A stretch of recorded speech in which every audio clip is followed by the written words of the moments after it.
नुक्ता मैं जो बयान कर रहा हूं वो सुने हैं।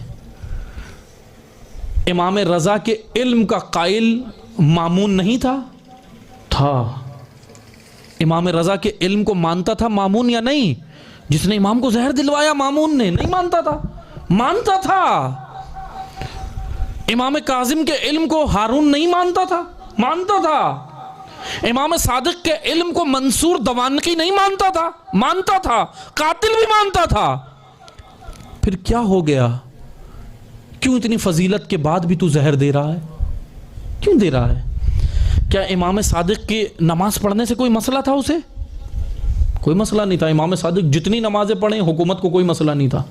इमाम सादिक जितने रोजे रखे हुकूमत को कोई मसला नहीं था। इमाम सादिक जितने दर्स दें मदरसे के अंदर बैठ के हुकूमत को कोई मसला नहीं था। मसला किससे था? क्यों जहर दे रहे हो? क्यों नज़रबंद कर रहे हो? क्यों उठाकर फौजी छावनियों में ले जा रहे हो? क्यों सामरा में ले जा रहे हो? क्यों 25 साल में इमाम तकी को कत्ल कर रहे हो? बस 2 जुमलों के अंदर समेट रहा हूं गुफ्तगू। इन लोगों को मसला इमाम से नहीं बल्कि इमामत से था। इमामत, शख्सियत इमामत से मसला नहीं था, इमामत से था, नजरिया इमामत से था। आज भी अगर 12वें आ जाएं, आकर हमें नमाजें पढ़ाएं, अमेरिका इसराइल को कोई मसला नहीं। 12वें आकर हमें रोजे रखवाएं, अमेरिका इसराइल को कोई मसला नहीं।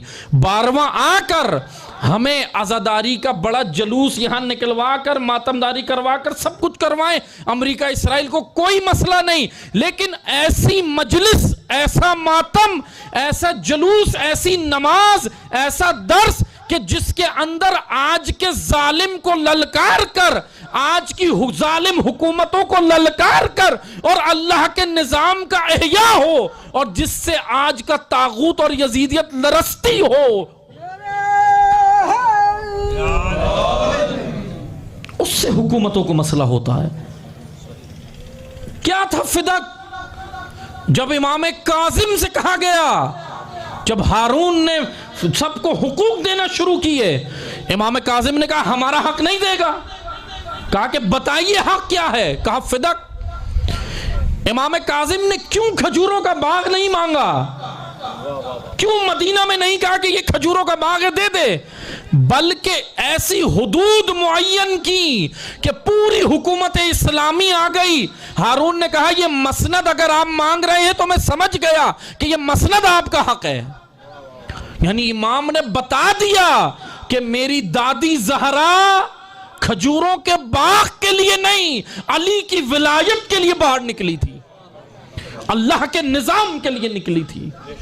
जिस निजाम को उम्मत ने भुला दिया, जिस निजाम के लिए वो 12वां मुंतजर है, हम मुंतजर हैं उसके, वो मुंतजर है कि तुम कब उठते हो, तुम कब तैयारी करते हो, तुम कब अपने आप को तैयार करते हो, तुम कब अपने वजूद को तैयार करते हो, अपने महल्लों को तैयार करते हो, अपने नुफूस को तैयार करते हो, अपने गली महल्ले को तैयार करते हो, अपने करिया तैयार करते हो।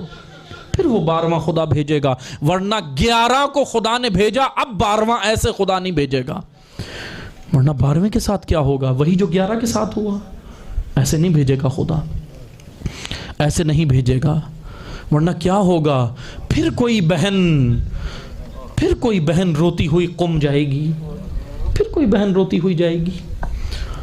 भैया से मुलाकात को और भाई को जहर दे दिया जाएगा ना। खुदा 12वें को ऐसे नहीं भेजेगा। खुदा 12वां तभी भेजेगा जब उम्मत तैयार होगी। याद रखें, अल्लाह ने 12वें का ज़हूर उम्मत शर्त रख दी है। खुदा ने उम्मत शर्त रखी है। जब तक हम आमादा नहीं हो जाते, तैयार नहीं हो जाते, जब तक हम इमामत नहीं समझ लेते।